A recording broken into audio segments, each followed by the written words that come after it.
She's very proud of you and very excited that you're out here. So that was, yeah, that was a cool way to connect those dots. And I am a connector, so you will often maybe get emails from me saying, hey, I think you should, or here's a resource.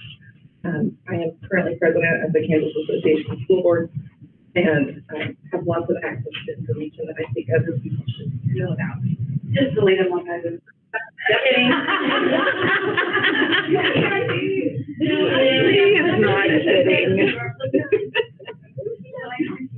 Weren't we just doing one fun fact?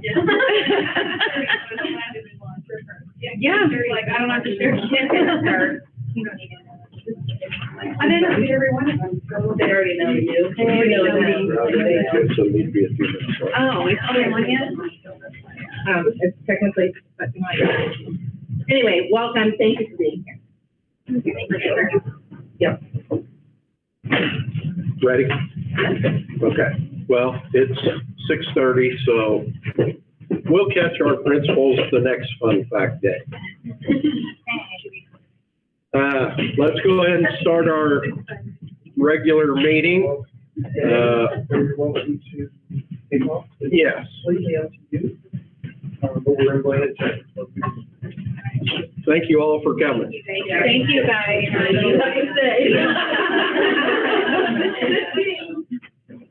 I'm using my son as an excuse. There you go. Thank you, guys. They put it in our hands. Yeah, I know. Okay. Two more. See ya.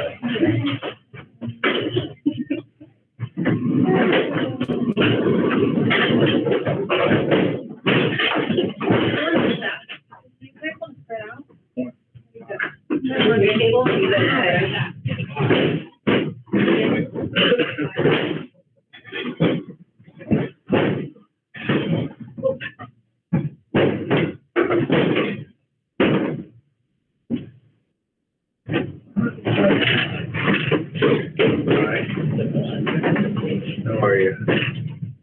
I was going to say all that for Mr. Keithley? Man. That's on a recording. You ready? Okay. That's the way, that's okay. Now, if we're ready to go, we will start our meeting with our Pledge of Allegiance.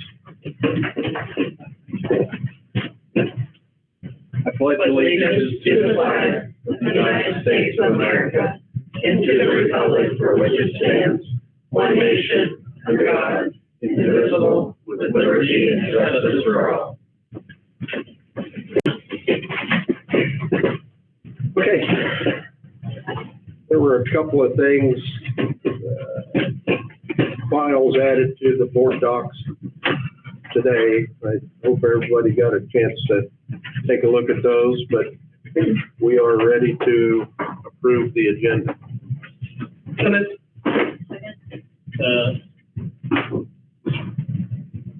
Mr. President, I would like to, have a motion. I move, tell me to amend the motion. Sure. I move we amend the motion to approve the agenda by adding discussion on reopening plan addendum to the agenda.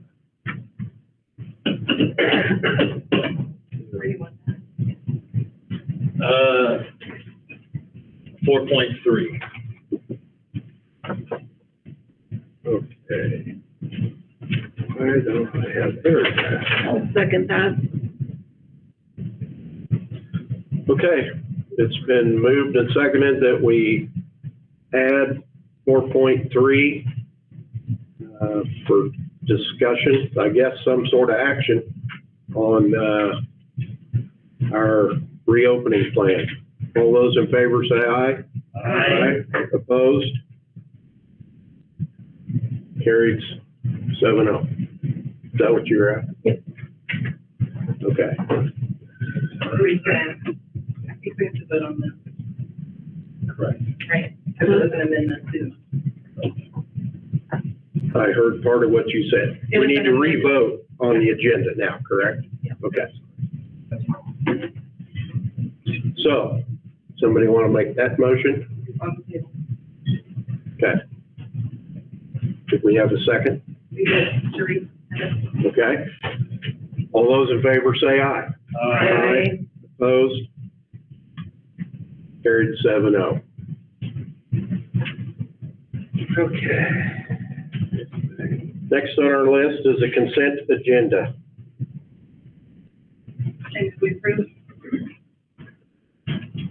Second?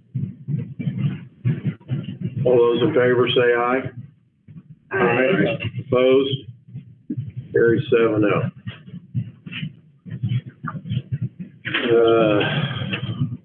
Okay. We don't have anybody signed up to speak, so we'll move straight on down to Mr. Keesley. You have the floor. Or the podium, Or the podium. Or we can set the table back up for you. Thank you for letting me have an opportunity to speak in front of you this evening. I'm here on behalf of the high school music department, and we are, did you get the information to them? Okay. We are planning on going to Florida for our music trip this year. We are going to be leaving on March 10th and coming back on March 16th of 2022. We'll be traveling via motor coach. On the document that you were provided, I was, I put the information for the travel company that we've been using, Bob Rogers Travel. The guy that I've been working with, his name is Tom Merrill. And when I was talking to him and letting him know that I was coming to the board meeting this evening, he said that he would be willing to provide his phone number on this document, that if you guys have any questions whatsoever, or, that you want to ask him, he'd be more than happy to take your calls and be more than happy to speak with you. As of right now, we are at up to 6 parent sponsors, 2 directors, 1 spouse, 50 students, and a partridge and a pear tree. Never mind. The trip cost is, right now, we're quoting a price of $1,900 per person. The price is still in flux. We're still working out some things, inflation prices on hotel, all that kind of good stuff. The trip price as of right now is, a couple $100 beneath that, but our numbers are still in flux and are still changing. We are going to have both the high school choir and the high school band do performing workshops. What those are, that's going to be simulating like a recording studio type of session. We are going to be creating music that goes along with some kind of like Disney movie, or, kind of creating the soundtrack for that as well. So both the choir and the band will be participating in those workshops. I won't read every one of those to you, but some places that we'll be visiting in Orlando, you can see that on that form that's provided to you. We did feel it was important to go to some place like Kennedy Space Center to, put a little bit more of like another discipline like social studies and stuff, to get some more learning happening there. Performances, we were originally scheduled to see Blue Man Group at Universal Studios, but like a lot of things with COVID, they decided to close up shop. And so Blue Man Group is no longer at Universal Studios at this point in time. I've been talking with our travel coordinator, and I said, we'd like to get something else on the schedule. Like a performance to take the kids to observe. Cirque du Soleil's been mentioned. They have a nice facility built in Disney Springs. There's even been talks of maybe taking us to an area university to watch like a college performance if they got something going on at that time. And then also maybe there's an idea that we just haven't thought out yet, but my travel guys, taking a look at it. Oh, I have an extra one if you would like it. No, my internet wasn't connecting. I apologize. Oh, okay, yeah, no problem. I just put some stats from Tom Merrill, my Bob Roger guy, on there. I basically asked him the question when I called him about a week ago. I said, all right, with the way things are uncertain with the year, I says, shoot it to me straight. What does travel look like this year for you and your company? And he sent me some stats there. He did say overall things are pretty healthy at this point in time. He says he personally has 45 groups that are traveling this school year. Their whole company, they average usually about 330 trips a year, but being that most people bump their trip back a year due to COVID, right now their company has over 550 trips committed to going out and abroad. 40% of those are to Orlando and stuff. So I'm officially here asking permission to take students out of state in March 2022 to Orlando, Florida, and I'm also here to answer any questions that you may have. When would be your drop dead cancellation date if? That's October. Usually around October, they start, making payments on like hotels. They start making payments on motor coach, Disney tickets, all that kind of good stuff. Thank you. No problem.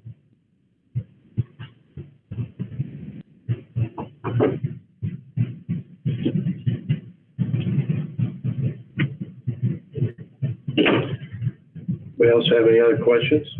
And with that group, just one bus is enough or two buses? Where we're at number-wise now, we're technically in 2 buses. A bus normally fits anywhere from like 53 to 55-ish, somewhere in there. If I had to guess, I think in the long run, we'll probably end up being in 1 bus. Because some of our numbers are still in flux. We have some families that, have said they were going, but they haven't contributed a dime to the trip as of yet. So we still have some things to figure out with that. Okay.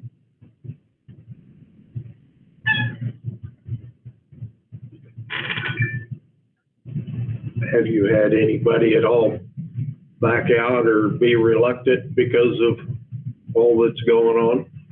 I've received some questions. A lot of people are just kind of wondering what's it going to look like. I have been telling some people that when I did talk to my guy from Bob Rogers Travel, he says that each group does get like a whole listing of what the requirements is for each location you're going to. This place requires masks. This place you have to do a temperature check, all that kind of good stuff. It's just, there are some people that have backed out within like the last year or so. We had some people that, changed school districts. They did come back last year because they were hoping to go on the music trip that was supposed to be last year, but then it didn't happen. So. Because this isn't a school bus and school is not paying for the transportation, is the mask in transit going to be required? That's a good question. The federal mandate is for all public transportation. So my assumption is it would apply to them for sure as a public coach. But that is something that we'd have to check on.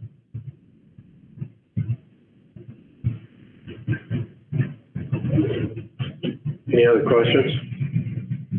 Mr. President, I move we give the music department of Southeast Saline permission to take students out of state in March 2022 for their trip to Orlando. Second. All those in favor say aye. Aye. Aye. Opposed? 7-0.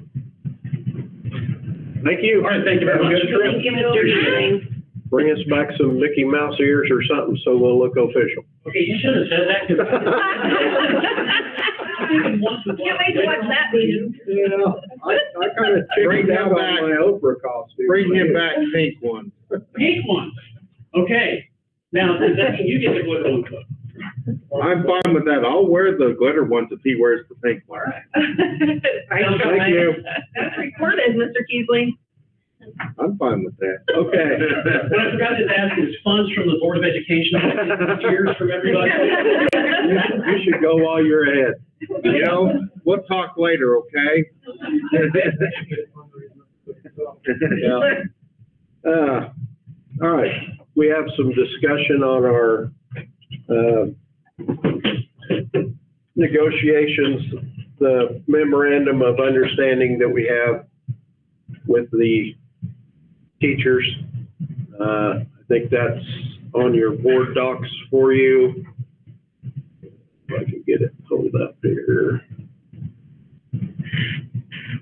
If everybody's had a chance to read through it and see if there's anything that you disagree with or further questions on, this is something that the,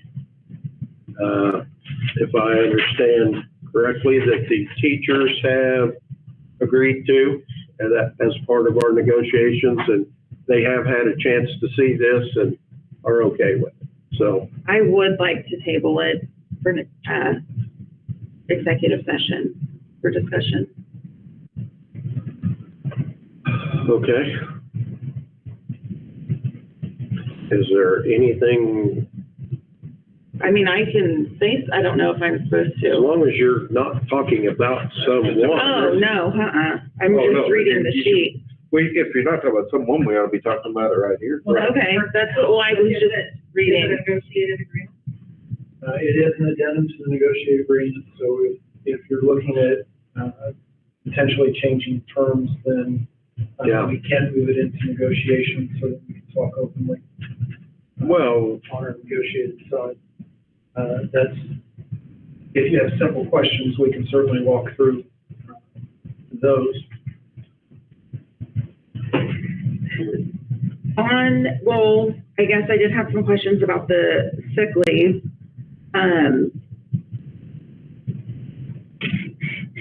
Let me regroup here. what are you concerned about, Joe? Well, I was not understanding really why B, was part of the sick leave. Well, I'm trying to think, I'm reading my notes, I'm sorry. I wasn't ready to do, I hadn't read them and I wasn't ready. Is important,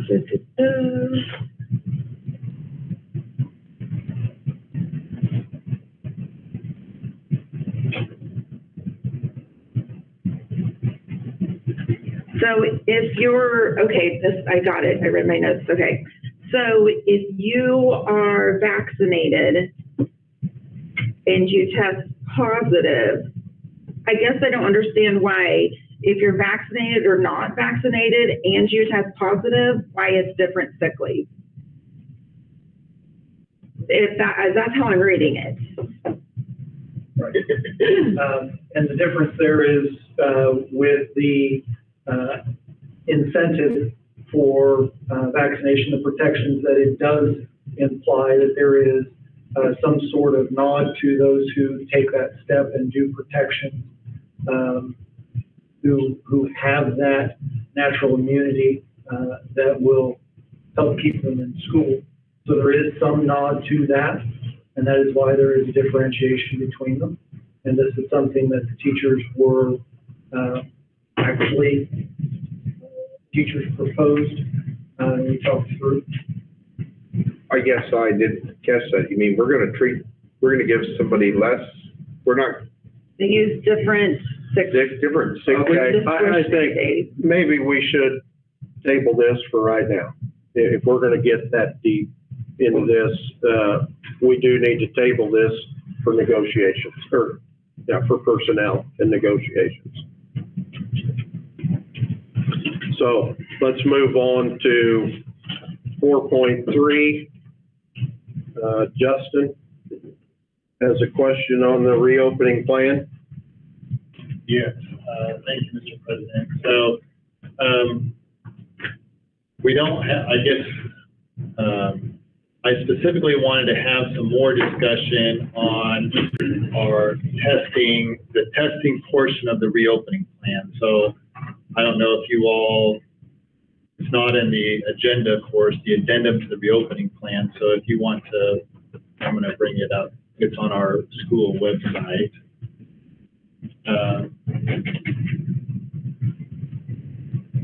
So our last meeting where we discussed the reopening plan, I thought we had some good discussion. I know as much as any board member, takes me a while to think through things. I did not have much time ahead of that meeting. You know, I think that addendum, there was some information in flux going into that meeting due around the transportation and what was released that day about the federal directives for transportation. So I did not have much time ahead of that meeting, if any, to read through this addendum. And we had good discussion about it on Thursday. I wanted to have a little bit of window for myself, particularly, I guess, and just as a board, to have a little bit more discussion around the rules and the decision to start doing testing in our school. I spent some time here, visited with our school nurse and with Mr. Stump on Friday, just asking some more questions. I think I had excellent discussions with both. Here's what I've been wrestling with. I don't know that I'm proposing any changes to it, okay? But I wanted to have a little bit more discussion, so please bear with me. I think it's a significant step for our school district to begin doing medical testing. I think there's a lot that goes with that. I think it's a new, in my opinion, a new realm that we haven't had, that is outside of the scope of education, of what we're doing. And for me, it is important to think through as a board, and for me as a board member, what the ramifications for our students, our families, and our staff, and our district are for starting doing medical testing. So I really understand and respect that this is perhaps a necessary step, and the reason that we're considering this is keeping kids in school by being able to do this testing. I also have continue to have some logistical concerns. I talked to Mr. Stump some about those. I think it's going to be like anything, we'll have to figure out some of this as we go, if we do this, on how it's going to work. And I have, Jimmy brought up a point at our last meeting that I thought quite extensively about. I'm a parent of children. I thought about my own kids and about trying to get them to do a swab at school. I know after my kids get swabbed at the doctor's office, how difficult it is to get them back to the doctor's office again. I know it's the parent's decision, but at the same time, I know that we have parents that will be in situations that have to go to work and are going to be forced because of circumstances to send their child that is a close contact to school to get tested. And opt in, I think, because of the circumstances. And if that child is very difficult to get tested, I think that's a lot of responsibility on our nurse and our other staff that will be performing this test. And there's potential that that child may have to do that a number of school days in a row if they're under the age of 12 and didn't have an option for vaccination, or their family didn't choose. Those are the very significant things that I'm wrestling with. Originally, I was going to come to what I've been wrestling with also is coming and making a motion to not do testing. And rather than doing testing, because of those concerns, and rather than do that, and this is all for close contacts, right? So if we have a close contact, that those students will be required to wear a mask and come to school, and we forget about the testing portion of it and monitor for symptoms, and we forego the testing. After my discussions with our school nurse and Mr. Stump, I'm not prepared to make that motion. I don't know that that's the right decision. I think this has been very challenging for me to sort through. And each day, I think we learn more information, and this is going to be a topic and an issue that we will need to continue to monitor very closely with our administration team and our staff and with the families in our community, and keep open lines of communication open, particularly those of you on the gating committee. So I'm not prepared to make a motion to change it tonight, Mr. President, and so maybe I'm out of order in having discussion on it. But I felt it was significant enough to where I wanted to be able to share my concerns with the rest of the board and those thoughts. Mr. Stump, I'll share a few of the details of our conversation. I raised these concerns with Mr. Stump. He explained to me the swab is something, well, Solomon School District has been doing this since spring. They have had a positive experience with it. He explained to me that the student, after they are shown how to do the swab, can do it themselves, which is far different than having a nurse do it when they're being held down, which sometimes has to happen in doctor and medical facilities.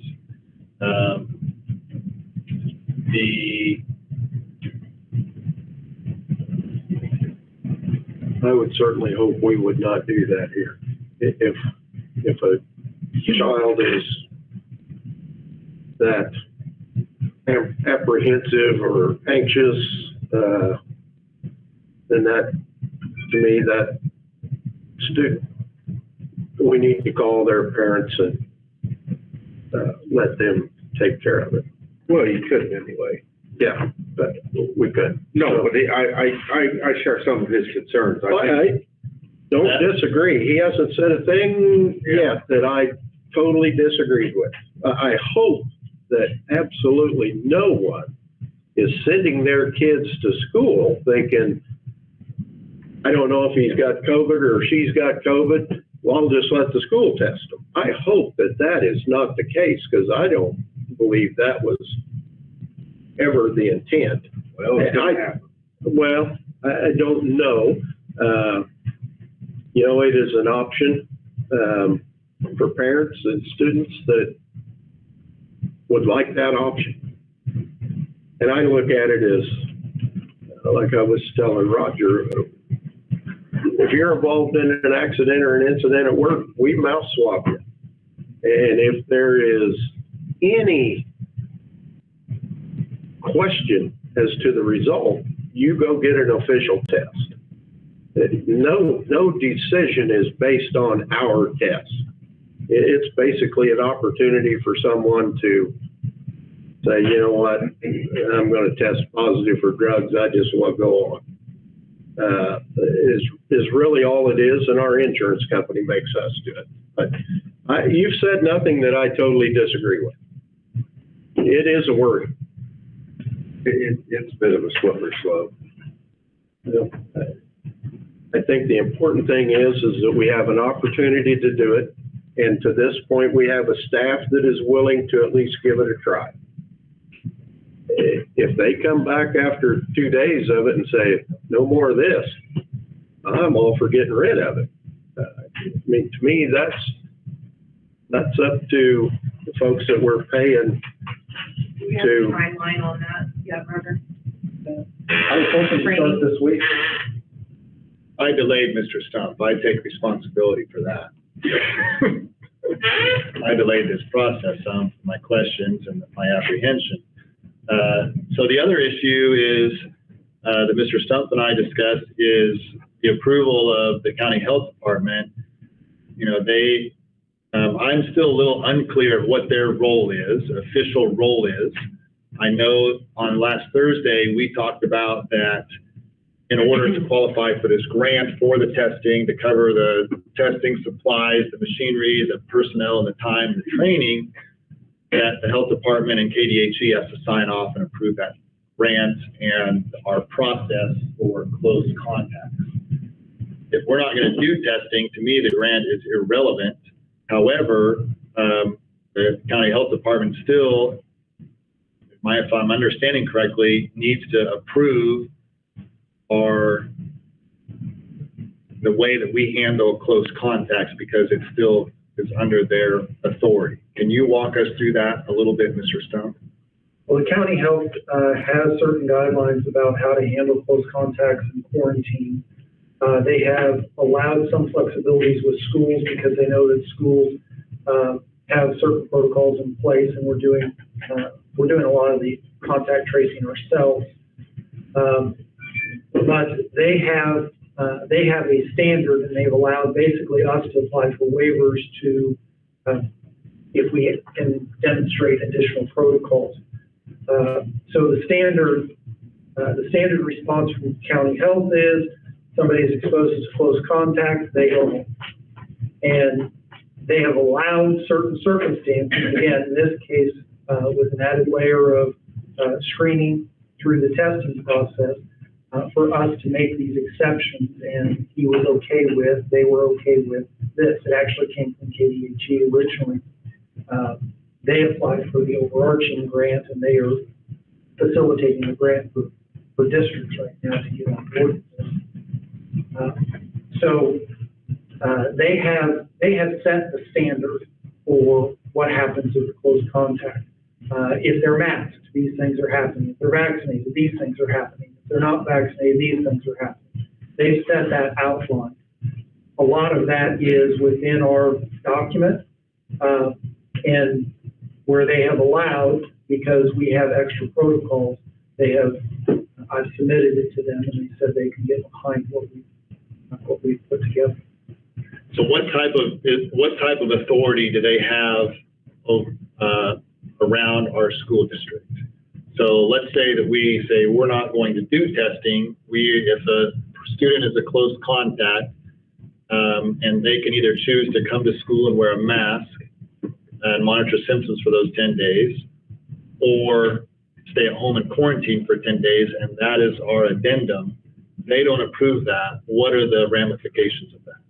Well, the county health directive, they will get a letter at home saying you are required to quarantine for 10 days. The family would receive that from the county health department. Yes. After however long the county health department takes to do that contact tracing. And I remember when I was positive, it was about 2 weeks later the county health department contacted. It all depends on how many cases they're dealing with on any given day. When the county went to green and the state was looking good, they let go a bunch of their contact tracers, and their staff shrank dramatically, both on the county and state level.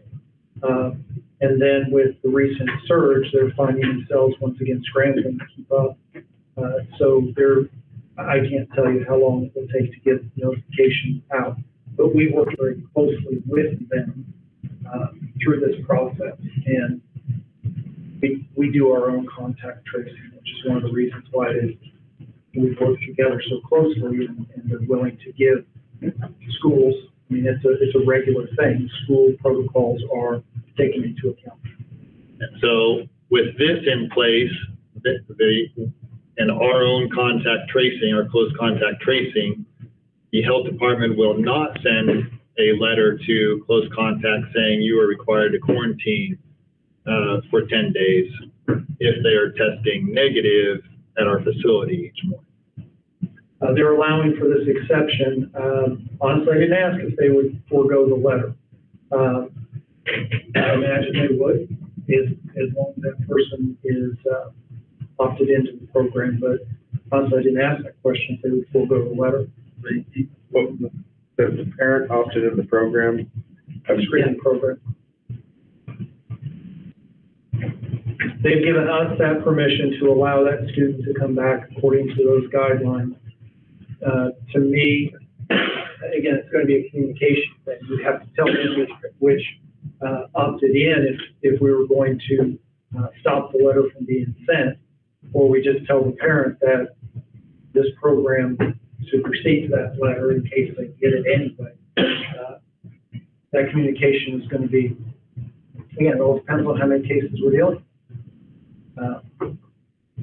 How many people are in line to get tested when this gets up and going. How many cases did we deal with last year? I don't have a number in front of me. I can look it up. Yeah, I think we asked for that. yeah, we sure did. Sandy was doing that today and got called away with multiple positive cases today. I can give you the number of positive cases in just a minute, because I've got it on a spreadsheet. I just need a spreadsheet. I can only tell you personal experience.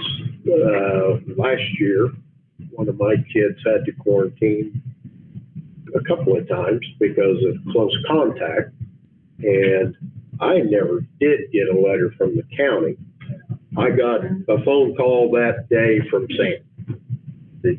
I never did get a letter from the county. And if the county was not notified, you wouldn't, and if they, yeah, and so. I tested positive at a hospital and was never contacted by the county. So I don't think, I'm not really weighing in what the county does at this point. You know, I think they're kind of hit and miss. Yeah.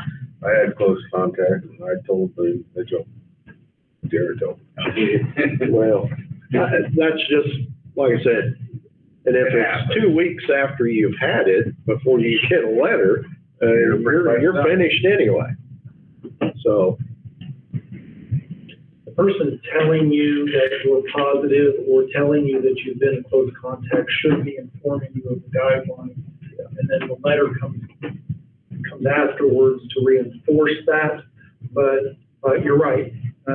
Anytime you send a letter, it's a minimum of 3 days, even if you got it out that day. Yeah, I'm sorry. It was the doing the contact tracing portion of it. Yeah. Not receiving the call to say. Right.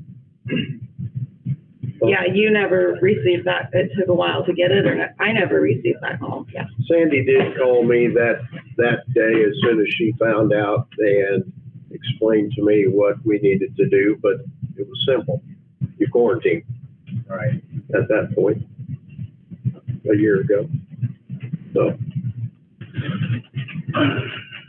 So are we still not gonna do any online schooling if for quarantine students? So we are not planning to do any remote at this time. So if the student gets close contact 3 times, that's 30 days. We have a maximum of 40 hours that we can do in that form, according to If the we Department of Ed. submit it to the state board, it was more than that.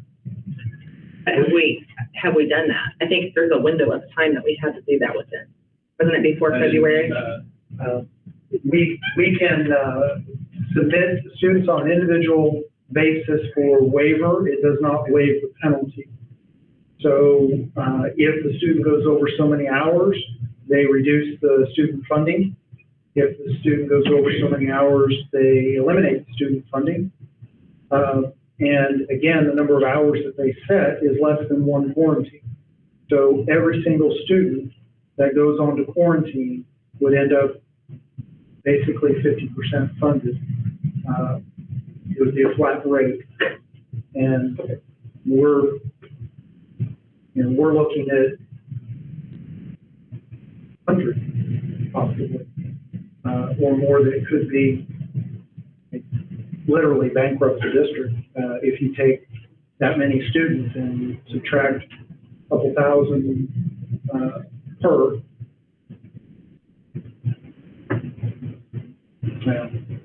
It would, let me just say, it would be a significant impact. And then did we ever think any more about IEP students, how we're gonna help them?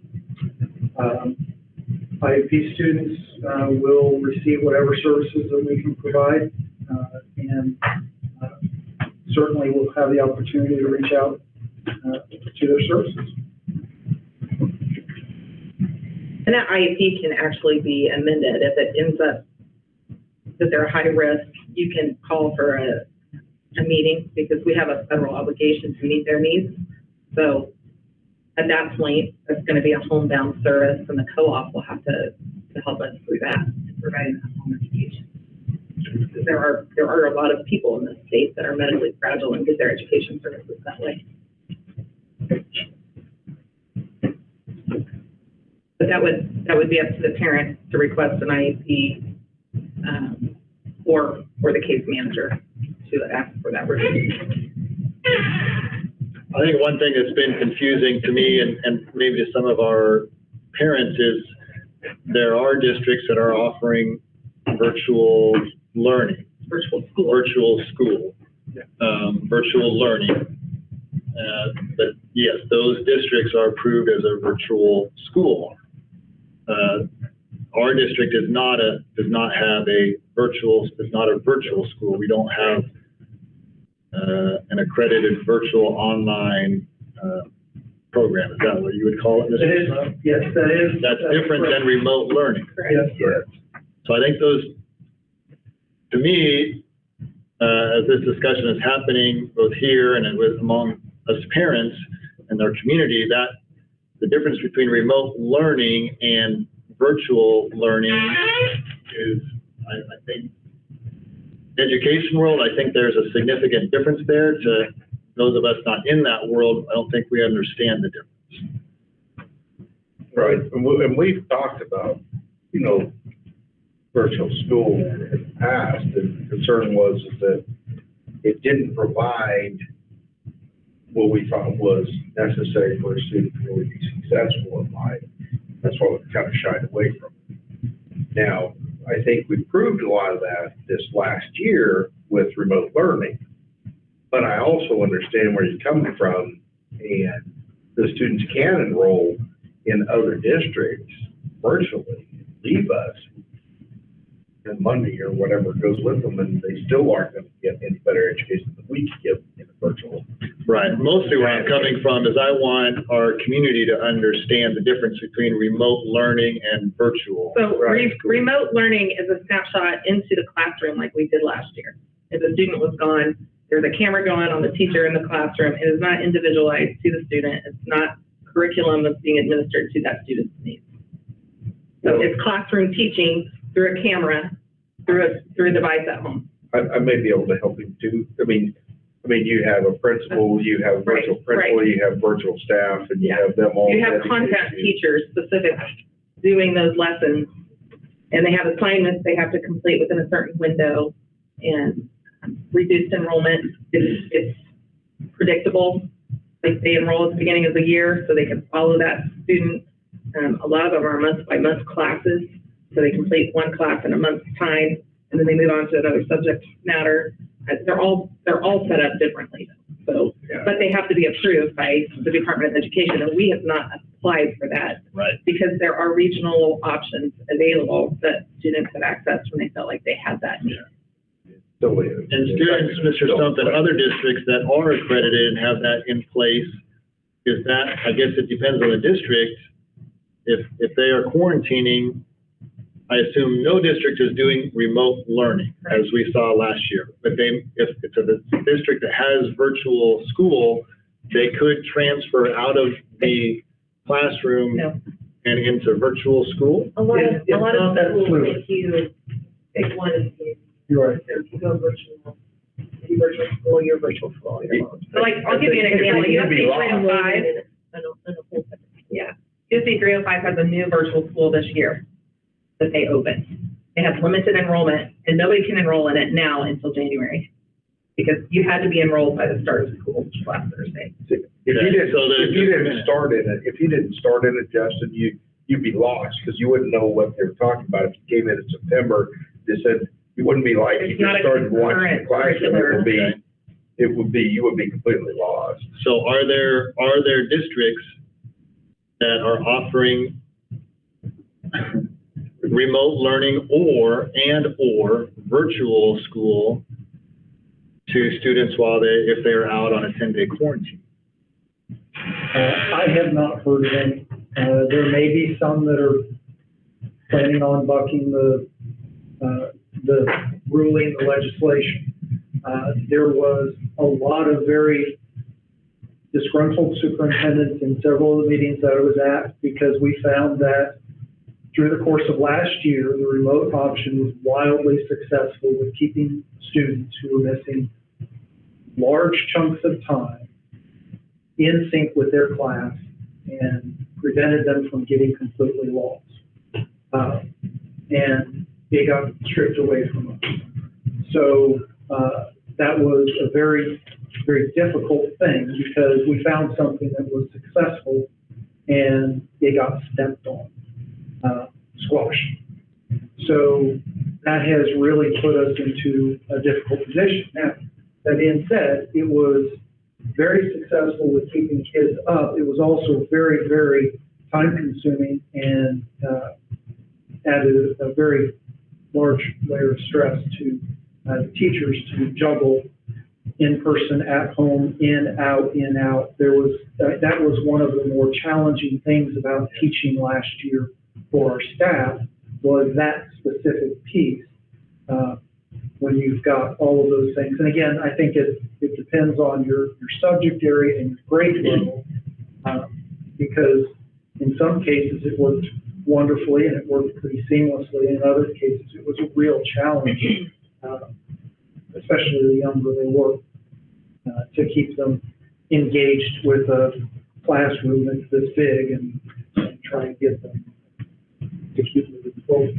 But as to Lori's point, a virtual school and remote learning, they're not interchangeable. And with a virtual school, it's not so fluid that you can jump in and jump out. Okay. Most virtual schools, not all, but most virtual schools have an online program, an online curriculum. You are given an assignment, you're assigned a class, especially in the older grades, and you are on your own, at your own pace, at your own time frame. You can do it at any time of the day. And so we've had students that were not able to continue in the class that we put into a online curriculum. They have to start over. So if it's October and you're not able to finish that class, you start over from lesson 1 and you lose that. And that becomes a really big deal. So we're looking at students now with Google Classroom and the electronic communication. It's going to be a lot more independent, but they would still be able to get assignments, do assignments, communicate back and forth with the teacher through Google Classroom. But the hope is that with this additional level of screening, they won't be out that long. That we'll be able to get them back into the building, and they won't be missing that much class this year with this program. Is there a difference between remote learning and, say, having the child being able to watch what's happening in the classroom in some way through a camera or whatever, so they can at least see what is going on during the day? Is that different than remote learning, and is that a possibility to be able to pipe into that class and pick up maybe on what the teacher's doing on the board or whatever? Is that? We did, but that's kind of what we did last year. I know, but there's no two-way communication. Yeah, there is. I'm saying in this, you would just be able to, it would just be able to watch at that point. Is that possible? It would create a few challenges, but it is something that we're actually looking at to see, and it will depend again on how many and how long and what the needs are. And will you have to have approval for that to go about that 40 hours? No, because we're not going to do remote teaching. They would still be counted out. Viewing. They're still out. Viewing. Yeah, but there may be some value. They would be, yeah, Well, I appreciate Dwight, they would be absent, they would still be counted absent, so we're still within the guidelines of our absentee policy and what this ruling is, but yet we're doing something that is not terribly. Gives them a chance. Yes, and I understand the challenges to our teaching staff as well, but I also recognize they are very reasonable at doing what's best for our student population. Well, another challenge that they're going to have is if we have lots and lots of kids out, they're going to be trying to teach the kids that have been there and keep them moving forward. And now they're going to be spending a lot of time with the kids that were gone for a week or 2 or 3 at a time and get them caught back up. So their workload is, I don't know which is the worst of the two evils. Well, of course, then this is no different. This is teaching has been like that since we first started. I mean, when you have 80 out for the flu, there's absolutely no difference. It's a luck of the draw in the year, and this is what we're dealing with. I mean, but I think it would help those kids actually stay up if they were able to pipe into that classroom. It may actually help mitigate a lot of that. Because at least they'd be able to see what was happening going on, and I think it might be a great thing moving forward for every kind of illness that we might have or absentee. Were you able to get your spreadsheet? Yeah. Spreadsheet that I had listed 19 students tested positive, 12 adults. Last year, Yes. 19 students were, were they, the 19 students that tested positive, how many of them actually were in the building? I mean, did they test positive and never came? Or is there a way to ascertain that? That's extremely difficult to say because even if their exposure was at home, they may have been in school for a day before that exposure at home would have been recognized. So Do we know positive cases with close contact? Or let me put that another way, number of quarantine students who tested positive. during their quarantine. Correct. I don't have that number in front of me. I have personal knowledge of only one. Sibling? That doesn't know that doesn't necessarily mean that there weren't more. Would that be a sibling or? There was a lot of examples of siblings. I'm excluding that. Yeah, because they would be, obviously. The number one, that would be in school, out of school, everywhere. The number one mechanism of transmission last year was household transmission within same group household. It really didn't go from family to family here. It really went, you went somewhere, you got COVID and stayed home. Is that, I'm not trying to put words in your mouth. So. They brought it home, and it became extremely difficult to know where people got it from, especially when the county was in red for those several months. The amounts of community transmission was high enough, and people just kind of put their hands up and said, I don't know. It's just really difficult to say. But yeah, the number one identified way is somebody in the house got it, brought it home, and then multiple people within that house then picked it up. If there's a way for us to know how many students tested positive while in quarantine while they were placed in quarantine from southeast of Saline because of a school close contact, I think that would be helpful and perhaps insightful in guiding some of our decisions and how we handle close contact navigating this year. Sandy has a list of every student that was quarantined and for how long. She was digging through that data this week, but this has been a rough week. We had 12 adults test positive all of last year. We've already had 4 this year. We've been open for 3 days. And that's without even testing them here at school. Right. So they will be symptomatic then, actually. Yes. Thank you for bearing with me on this. My last question is the difference between 1 and 2. So On the addendum. on the addendum, so if they are vaccinated or within their natural immunity window, they can return to school with an option to test or wear a mask. So, and option 2, if they're not vaccinated or in that immunity window, they have to perform the test negative to return to school, and then still have to wear a mask. Correct? Or quarantine. Or either one can quarantine. Yep. Correct. So a vaccinated individual can still carry and transmit the virus.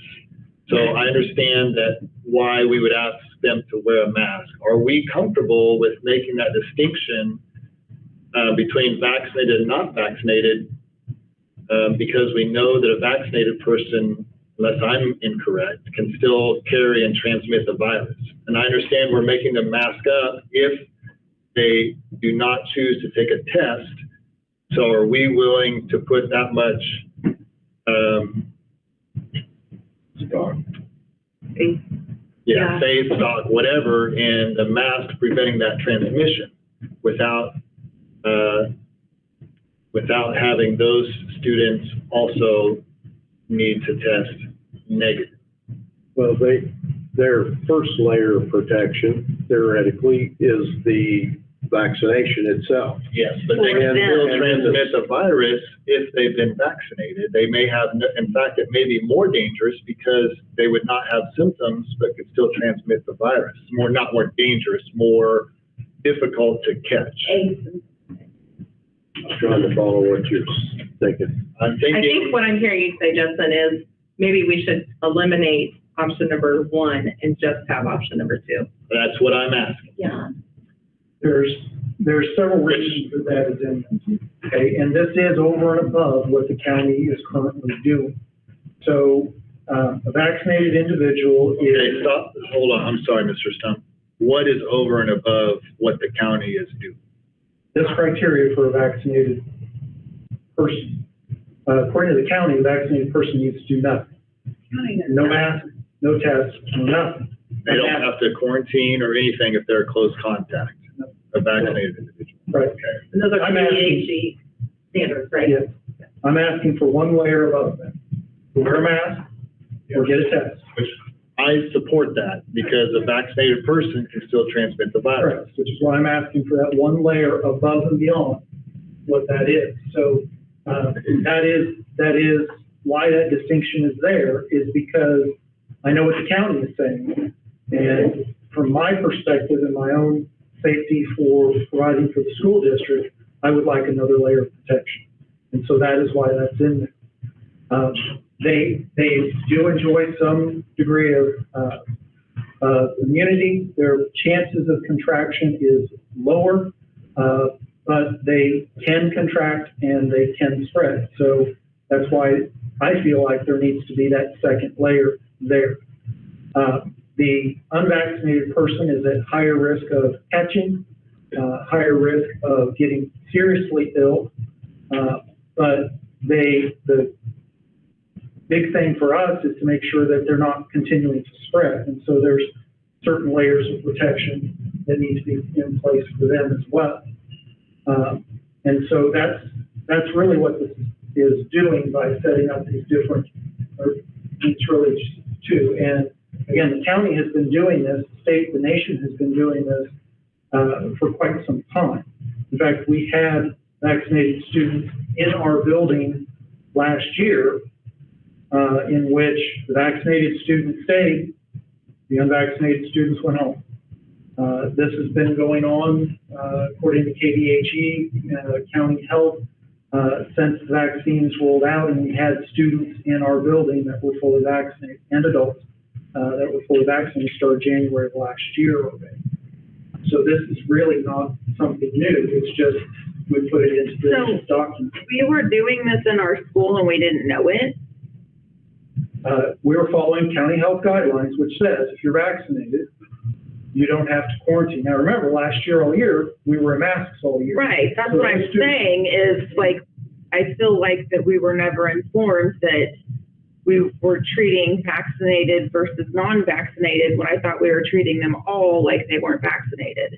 How did we know? I mean, none of this makes any sense right now to me about last year.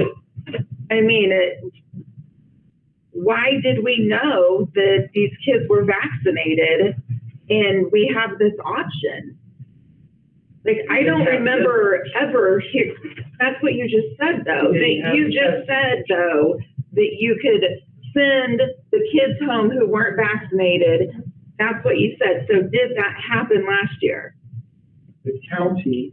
I know, but did that happen in the school building? Yes. Okay, we We didn't have this option, we didn't have testing, but the county and the state changed the guidelines for quarantine. We followed the guidelines for quarantine.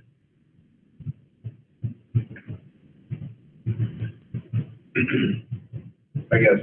At what point did we ask our students if they were vaccinated then? We didn't ask, they offered. When we sent them home, they went, hey, wait a second, I got a vaccine. I thought that was supposed to do something. I don't remember this ever being brought up. Were you guys told this in the, In the your meetings? committees, yes. That we were never, I mean, was the board advised of this, that that's how it was going? I mean, I thought we were full force the whole year. Like, that's where I'm coming from. We followed the I thought county, we were we followed the full county board. guidelines and CDC guidelines all of last year. And we were masked. the And whole we were. time. Right, that's we what were I'm saying. I masked thought we 100% of the did time. everything the same way all year. Not the guidelines the same way. But of course, then you took away the temperature things. I remember hearing that, We did. but I we did do don't that. remember hearing the switches of these guidelines. That was not our switch, that was. I know, just but what if we this did county it, said. if we did it, I don't remember hearing it. And then the discussion of the vaccination, I don't know. I just, Well, the one thing I would say is I'm definitely not for increasing at this point the mandates or what we're doing. I'm definitely not in favor of getting rid of one. I'd rather get rid of two if it were me. So I'm definitely not for going. Well, that's what my question would do. I mean, that's what my question is alluding to, is the vaccinated or natural immunity, the individuals that are vaccinated or within the natural immunity, that, you know, that I don't follow what the county, I don't follow this close enough. So that was new information for me. But just logically thinking for me is like, well, if they can transmit it just as much as a non-vaccinated individual can, why, I guess Roger kind of alluded to why they would be treated, why we would handle that differently. And have they actually, and I'm asking Justin, forgive me, have they actually proved that they can transmit it? I don't know. I thought we had proved that, but. That they can? Yes. There's 1% breakthrough cases right now was the last data I Yeah, saw. that is you getting infected, not you transferring it for somebody else's. How that can is you you trace getting- that? Well, How can you prove that? I'm just saying. The last time I heard. admitted that vaccinated people can transmit. Okay, yes. It's been on all the morning, Sunday. So morning maybe we should go back to math. admitting it. No. No. I'm just saying, if we truly want to keep our kids safe, and we know that vaccinated people are transmitters, that's the only way we're going to keep this building open all year.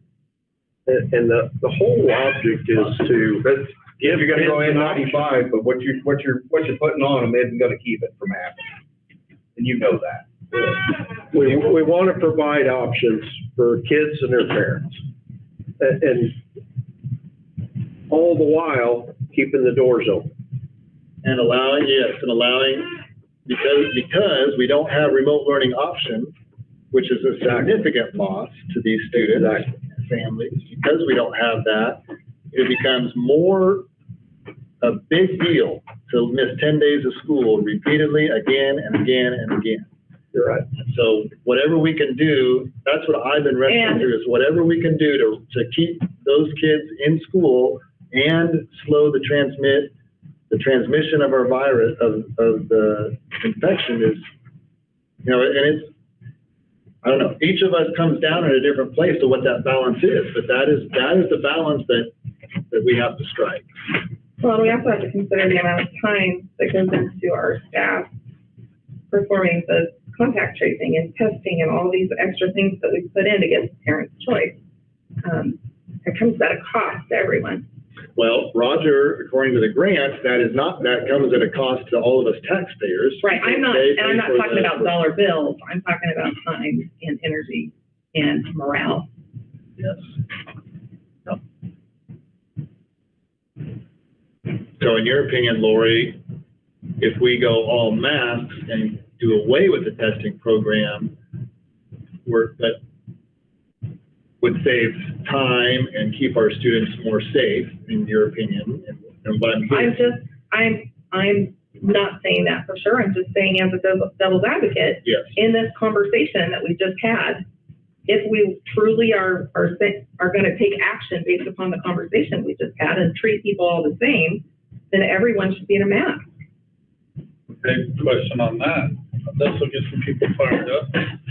If we're gonna go mask in school, how can we go play sports and no mask. It makes, somebody's gotta, that's what what we I'm did saying. last If we can year. play sports, we're going no mask in school. And we kept the doors open. Well, but the point is well taken. He's right. It's absolutely, it is not, that tells you, and maybe this variant is different. They say it's more transmittable. It's less deadly too, by the way. And we have 340 kids in the whole United States. Those are 340 lives that are important out of the 600,000. And there are probably some mitigating circumstances with that. There was one that died from the flu. It happens every year. I'm not, I guess the question is here, are we gonna change this? Yeah. I mean, I'd like to respond to that. Okay, On Saturday alone, there were 1,200 children under the age of 17 hospitalized for Delta variant. 1,200 in one day on Saturday that were in the hospital on admitted. I bet we don't go 3-4 years combined of flu having 1,200 admissions. Is that my state of Kansas? No, it's national. Yeah. That's national. and there were some question on those numbers too, on whether they were all COVID also, by the way. And they're still using the faulty test. That's just fine. But Well, I didn't intend for us to start questioning our entire document. I specifically wanted to talk about this testing window.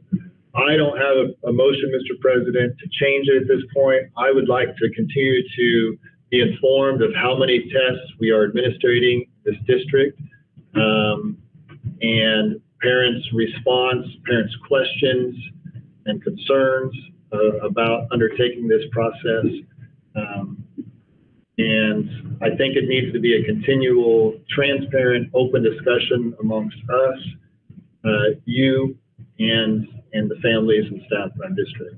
So, can you send out in your weekly notes when we would get the tests, when we get the tests in and when we have someone trained to administer them, and kind of keep a running tally of how many tests we perform, then we can all see it. It might be that if we have 5 or 10 kids that are willing to do it, we scrap it. well, what happens? I mean, it's gotta be What worth our happens if time. that's the case, Mr. Stump? We can't just scrap it without changing our reopening. well, we've got a commitment. I mean, if nobody's taking advantage of it, then we may have to reevaluate it. But I have a feeling that, and again, we've got educational professionals, people who have worked with children for years. I believe we can do this. We're not the only school doing this. I believe that we can do this. And it's all going to depend on, what kind of spread we're seeing, what kind of quarantines we're seeing. Especially at the older levels, I really believe that if the word's going to get out, hey, that's not so bad. And at the younger levels, the parents are going to have to bring them to school, sign the opt-in, opt-out. One of the conditions of this, because they haven't tested yet, is they're not going to be able to ride the bus. So they will come test. So there would be a parent there for the younger ones to make sure that they're holding the hand or whatever to reinforce, encourage, and then we go through the process. But until we try it, and again, we're not the first. Last year they did a pilot program. We were not part of the pilot program, but I've spent an extensive amount of time with a couple with superintendents from pilot schools, and I honestly didn't receive any negative feedback from any of the pilot schools. The later test isn't that bad. I will grant you that. Now, so we have a meeting in the morning, by the way, on gating. Okay. I think some information that I'm asking as a parent is, well, maybe you want to put this form on the website so we have an opportunity to read it ahead of our student becoming a close contact. So we're not just The opt-in form. the opt-in form. Okay, I finished that document today for review and shared it with with Sandy for feedback, and we'll be sharing that with you very shortly. I'm pretty much in a final state now, so I will share that with you shortly. And then it will be released, so people will be able to see that. And it basically means, you know, yes, I agree. Yes, I understand that if it tests positive, then it will be reported as part of our cooperation with county health. It will say that they have the option to go get a second opinion, essentially, go get tested someplace else, or take the more in-depth test as a verification. They will always have that option. It also says we're not a medical provider, so they're encouraged to go talk to their doctor. They get a positive or a negative, they can always call their doctor and ask questions as to, well, I feel really bad, why is it negative? Or I feel fine, are you sure I'm positive? They need to ask those questions of their doctor. So it says it right on there. Please consult your doctor if you have any questions. And what about, does the opt-in test, you mentioned that it also, this machine will also test for flu and strep throat. We have two different layers that we have applied for in the grant. The first one's the antigen test. It is just a nasal swab, and it can be done, it'll be our first line. We've also applied for the machine that does the PCR test, and that same machine can be used as a backup. Okay, you tested positive on this one, do we want to use you on that one, and to verify. Is that a second swab? That would be a second swab. So that's if you want to be verified, or you can go into town and get verified that way. But that machine will also test for flu and strep, and we've asked for those kits as well. If we're going to have the machine, then we figured we'd get the most use out of it that we can. Well, Justin, what I would like to see, and I know you're still not sure about the testing, but I think no matter if you're vaccinated or non-vaccinated, you've had close contact, you wear a mask for 10 days. You don't have any symptoms. It's just that. Well, if you have a motion, Joe, you need to make a motion. But while you're thinking about that, so this is a question that I think is important to consider on like the strep throat and the flu testing is, I think we should find out if doctor's offices are going to, gosh dang it, again, it's just such a, Well, I just don't think. just a second, a big scope to get into, because if my kid, which I know it's the parent's decision, but if we test them, if we do that throat thing and make them gag, you know, and say, oh, we tested positive for strep throat here, we cannot prescribe the medicine. So are they going to have to go to the pediatrician's office, get gagged again, and to get a positive test, or will that pediatrician's office take our documentation? It's a question I asked Mrs. Rogers, and she doesn't know, and I suspect it will depend on the doctor's office. But again, all these things are just really important things for us to think about as we go down this road. I think COVID needs to be our primary focus, but the strep throat and flu on the side is just, gosh, it's a lot to think through, and it's a big addition to the scope of our responsibility to be diagnosing strep throat and the flu. That's my question. Yeah, I don't What are we gonna start testing for next? Well, that's You know, what the where do board we needs to stop? talk about. I don't think we should be testing for anything. That's why we all have, doctors. A So we go to pediatrician, them and get tested. yeah, a pediatrician is not going to take your diagnosis. No, just like a mechanic doesn't take your diagnosis. They charge you another $60. Well, that's something to think through, you know, so at this point, we're planning on testing for that, and, you know, maybe that's something that ought to be communicated to our parents if we're gonna test for that is, if you wanna know, then we're happy to provide that information, but if it's positive, if your student has strep throat, they're gonna likely need to be retested once again at your doctor's office. Yeah, To me, that can be the parent's decision, I I guess. don't think that our test results, we're trying to provide a convenience, in my mind.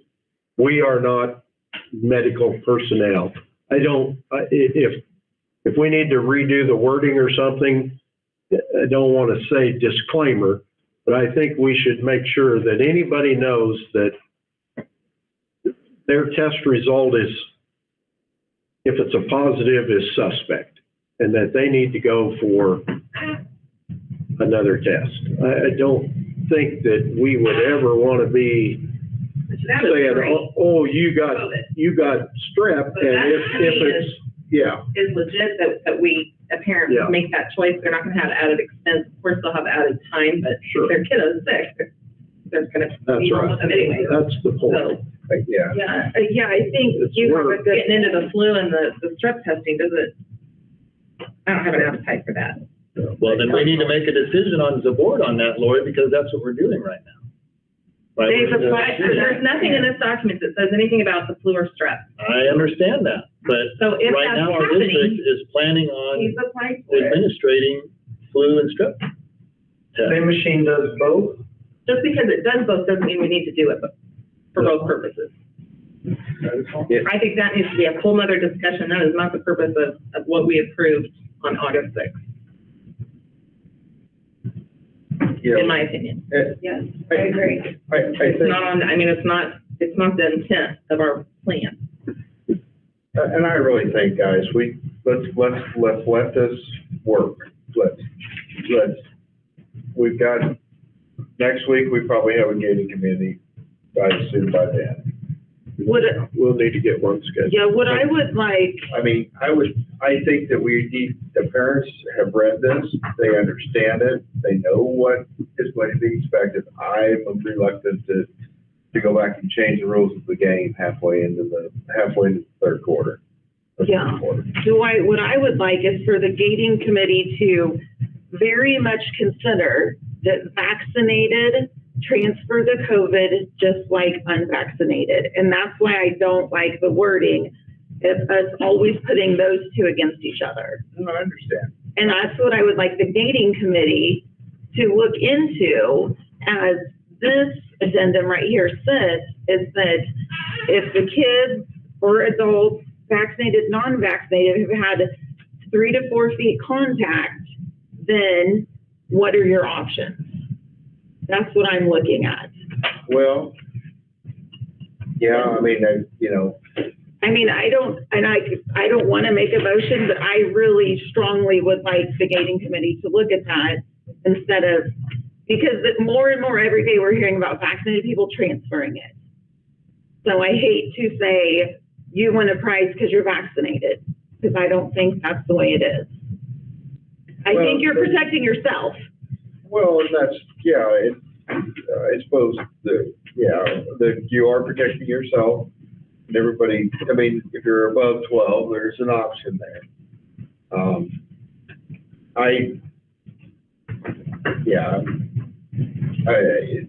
if, then you could start to talk about, we can go back to athletics or, all those things, and we can start to look through all the problems that we may cause there. None of us wants to, the thing, we're doing everything we can, and we're trying very hard to do things that keep somebody from passing away from COVID, because none of us wants to be responsible for that to happen. But we also need to go ahead and understand that we probably are going to have to figure out how to live with this also. And we're going to have to move forward. And we've got to have some semblance of school, because if we don't, the problem of uneducated kids is way worse. Because those kids are going to be, unthinkable things also. So we've got to be careful that we react, and accept some danger, because it's going to be there. We've got to accept a certain level of danger, or we're not going to move forward as a society. It's not going to work. So that's why I'm a little bit reluctant to do that. But I understand where you're coming from. So maybe I have that's too two long. motions, Mr. President. I move that as testing for COVID is implemented at southeast of Saline, that we maintain That the administration informs the board regularly on number of tests performed. And what the results are, if I might add today. And number of positive versus negative cases out of those tests.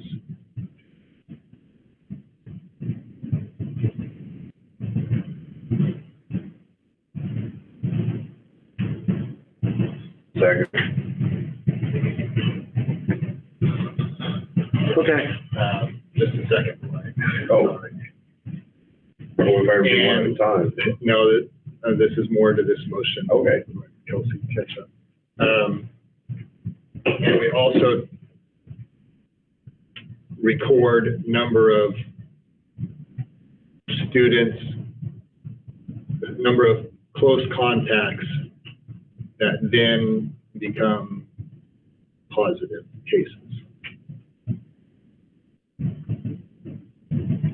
So is that an option, Mr. Stein? Is that feasible?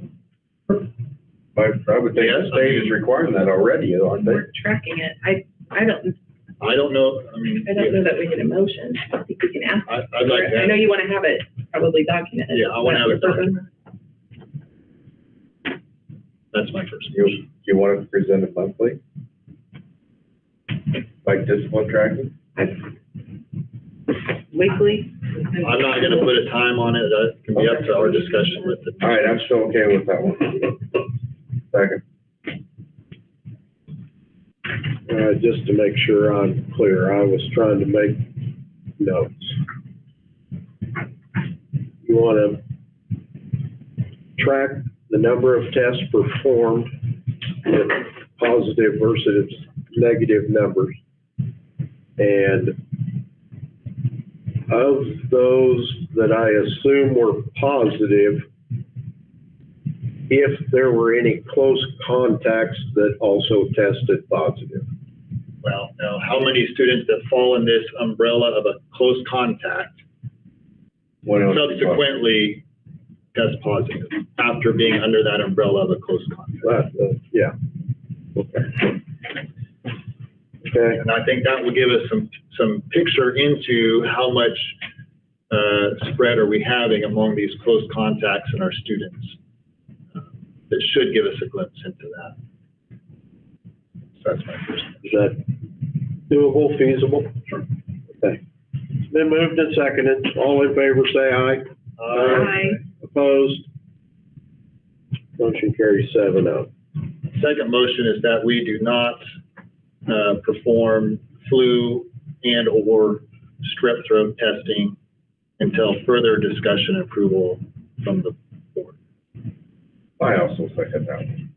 Are you done with that one? I just want to make sure. I got in trouble last time. Okay. All those in favor say aye. Aye. Opposed? Motion carries 7-0.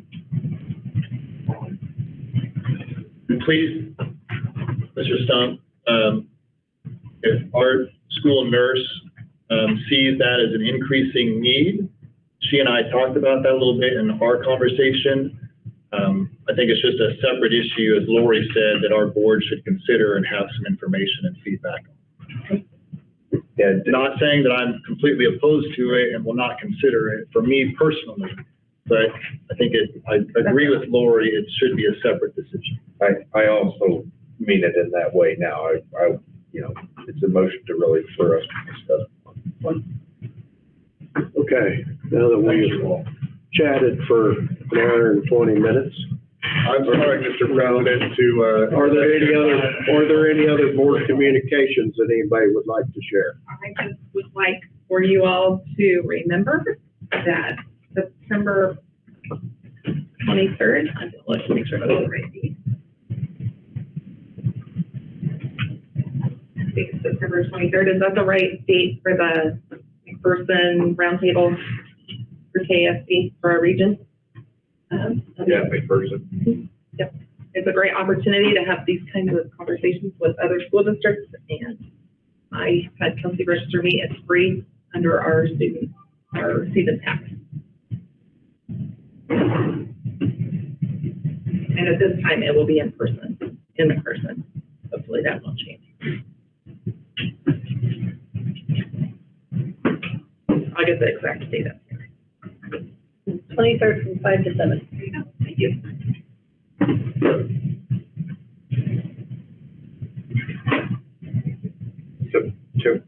August or? September. Yep. And then also KSB is doing noon lunch and learns every other week on Wednesdays. If you ever want to hop on, you can sign up through or Kelsey can sign you up for this. Good. Take my sessions via Zoom.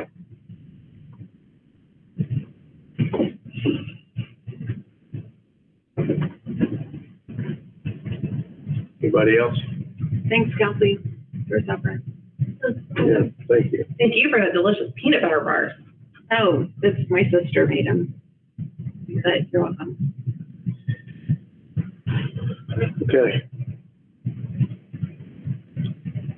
Mr. Stump, are you ready for your report? Sure can be.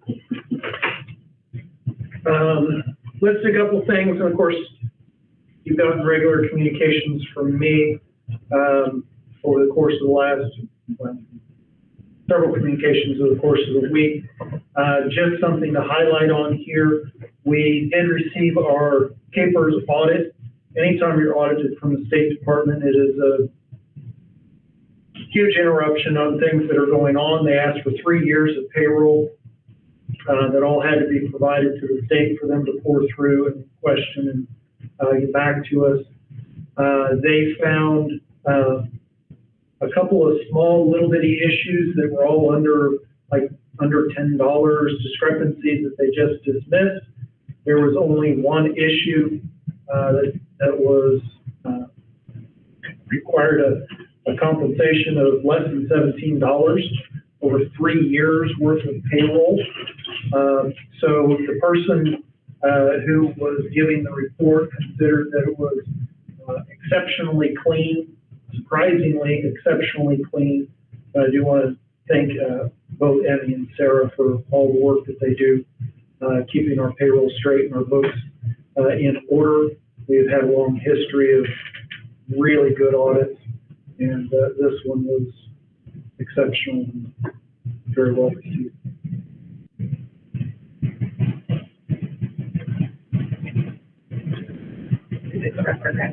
Yeah. It's nice Or if you're to not watching, have- thank you. Nice to not have additional struggles. Yeah. Okay, Mrs. Gorman, you're sitting closest, you can start.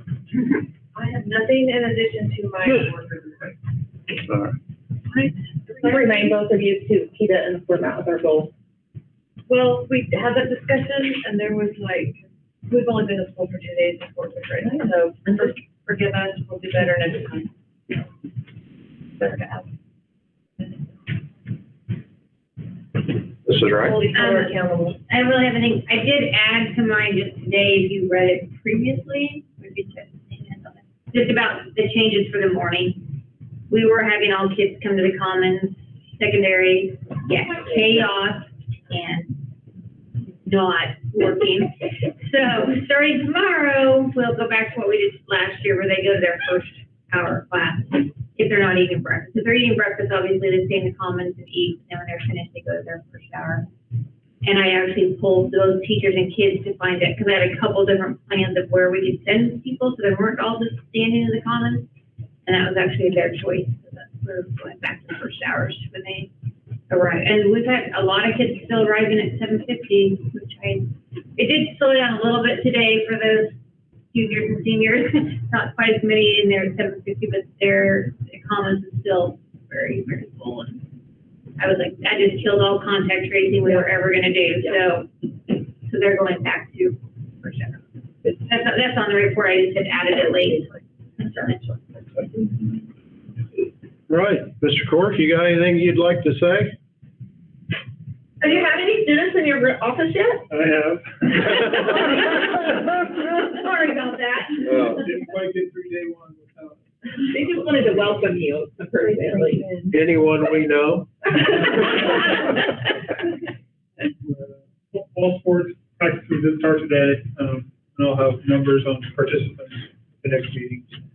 A little early to tell that today, but I have to go around and watch practices, and it looked like everything was going pretty well. Good. Okay.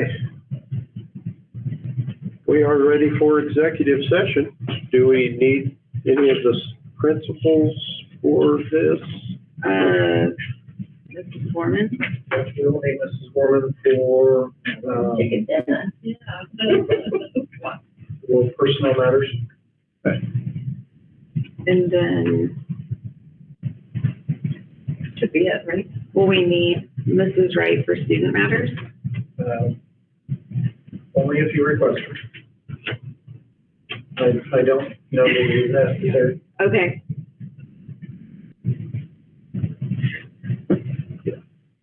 I think we go into personnel for, with Mrs. Gorman for, hello? Yeah. Personnel for executive session. Oh, sorry, you didn't personnel. say that yet. I was trying to help you out. How long do we need, Mrs. Gorman? It's that. Okay, so do we need a break before we go into executive session? Or do we want to do that after? Do it after. Yeah. Okay, so, for 5 minutes, so we will be back at 8:05 with Mrs. Gorman and Mr. Stumpf. Bye. Thank you, guys. You too, to get to leave for 5 minutes. Yeah. It's daylight. Stop glaring at me. It's still daylight.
Okay, we are in open session.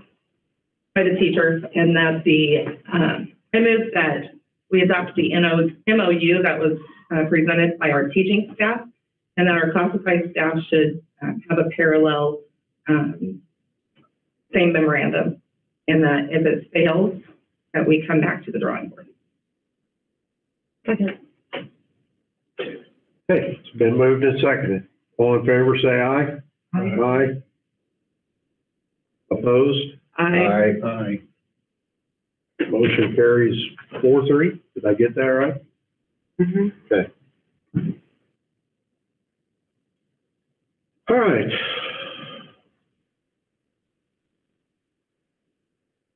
We We are just have ready, hires. 7-1. we are ready for 7.1. 7-2. Mr. President, I move that we approve the hiring of Gary Demas as a secondary at-risk para, Solly Warner as an elementary at-risk para, Tim Cork as a junior high volleyball coach, Whitney Castro as a junior high assistant volleyball coach, Nicole Dethridge as the junior high cheer coach, and the adjustment of Jared My Pepper's wages. Second. All those in favor say aye. I, Opposed? Motion carries 7-0.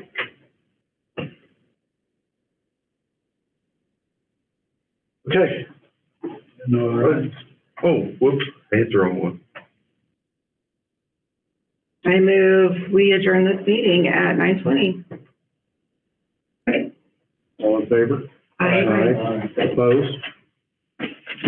7-0. Thank you.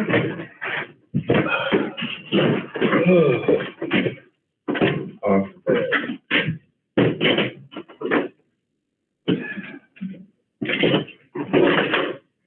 Thank you, everyone. Thank you.